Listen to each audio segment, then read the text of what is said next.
Have you ever lost your confidence?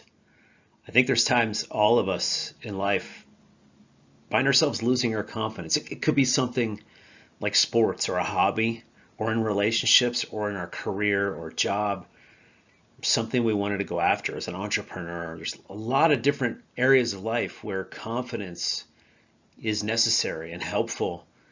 And we can lose confidence if something goes wrong, if we experience some failure, if we lose a job, a relationship ends, things don't go our way.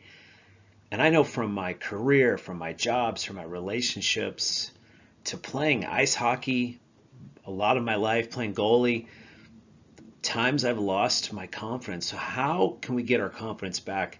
These are ways I've used when I've lost my confidence. I think that, again, if it's not happening to you right now, I think it happens to all of us, but if it's not happening to you right now, could come a time in the future when you want to come back to this to restore your confidence. So, is there an area of your life right now where you've lost confidence? I hope not. But maybe there is. Maybe you've given up on it. Maybe you aren't as confident as you want to be. Here's some ways to restore that confidence, to get your confidence back. Because confidence is like a muscle. We can work it, we can make it stronger. And there are times that it gets a little weak and maybe atrophies a little bit. And then when it comes to winning the mental game, we can get back that confidence. And by the way, if you want to check out the audio of these videos, and it's not just the actual audio of the videos, it's audio that's been recorded. The Winning the Mental Game podcast with myself, Alex Tice, can be found anywhere you listen to podcasts. Winning the Mental Game. Some of those episodes will be shorter or longer, and there may be different topics there. So check that out. Winning the Mental Game podcast, wherever you listen to podcasts, and definitely subscribe and like this video if it's going to help you or share it with somebody that may help get their confidence back. So there's an area where you've lost your confidence. How do we get our confidence back when we lose it? Here's the ways I have used. First, that old saying, get back on the horse, is so true. And I know this from playing sports. Sometimes the best thing to do is to get back on that horse. That saying comes from getting bucked off a horse when you're riding a horse, which I've never done. But if you get bucked off, there could be some fear there. I experienced this. I got in a car accident 15 years ago. It was my fault. And for the first few weeks or even a month, I was very hesitant to drive, but I knew I needed to drive, and it was exactly what I needed to get over this fear and get my confidence back in driving. This principle can work in any area of our life. Is to get back on the horse, start doing it again, get right back at it, and not giving yourself time to overthink or lose that confidence too much. The next way is reflection and reminiscing. I'm going to do a future video about the power of reflection and reminiscing, but think back to another time you might have lost your confidence. What did you do? What do you wish you would have done? How did it go? Where could it have gone better? Did you let it stew for too long and let it sit and let it create anxiety and overthinking? I've been a victim of that, creating a victim myself, of losing my confidence and then let it reach the next level of anxiety or even depression.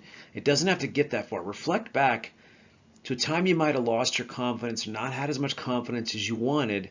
What would you have done differently? What did you do well? How would you like to change it going forward? That's how reflection, not living in the past, not dwelling on the past, not beating ourselves up, but reflection of thinking about the past, learning from the past, and using those lessons to help us into the future and right now. So reflection can help us get our confidence back. Then be determined and believe in yourself. And this starts with a decision. And you might think when we lose our confidence, we're lacking belief in ourselves. Yes. And so it's hard to get that back, but it does start with a decision. Your subconscious mind believes what you tell it. And when we lose our confidence, we tend to have negative self-talk.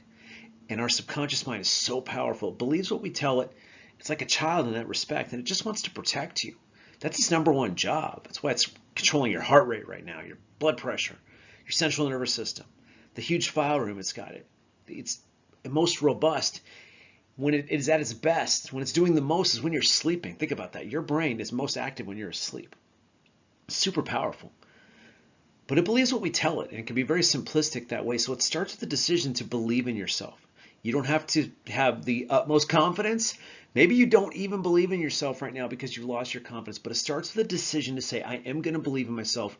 I believe in myself, and tell your subconscious that. Your self-talk so powerful, and you can start getting your subconscious mind to work for you instead of against you when you've lost your confidence. Next, the next way, if you lost your confidence, sometimes we have to step away. So I mentioned getting back on the horse right away. Sometimes we have to step away for a while. And I know this from playing hockey, is to just get away from it for a week or two and then come back to it. 'Cause sometimes you develop some habits, some mindsets, some perspectives, some attitudes, and some thoughts, and anything you do where you just need to step away and come back and it'll be fresh and have your confidence again. This, again, could be a hobby, could be a career, could be a relationship. We all need time away from each other, from our spouse, our partner, even our children, to refresh. So stepping away can be a great way to restore your confidence, start to get it back, and have things feel fresh. Because when things feel fresh and new, our confidence tends to rise. How to get your confidence back too is address your blind spots. Now, I'm a big fan of focusing on your strengths, not your weaknesses. But in this case, if we lost our confidence, there could be some blind spots and weaknesses that we can shore up. And maybe a blind spot, just like a car, in your mirrors, there's a blind spot. No matter how much you look in your mirrors, there's that one little spot on your right and left where if there's a car there, you can't see it. You got to turn your head. Now with technology these days in cars, it's helping us with that. But in life, we have blind spots too. Things that we're weak at or areas we want to get better at that we don't quite see. But now we've lost our confidence, they might show up. So take some time to work on some of your weaknesses and blind spots. Don't beat yourself up, but losing your confidence is a good time to address some of these blind spots to restore that confidence so it doesn't happen to us again. The next way is to stay humble and be bold. I think it's pretty easy to stay humble when we lose our confidence, but what I mean by this is if your confidence starts to come back, stay humble. Have humility and know that when you lose your confidence, we tend to blame other people or blame a circumstance. This can happen. When I say stay humble, don't blame. That's giving away your power. You're not a victim.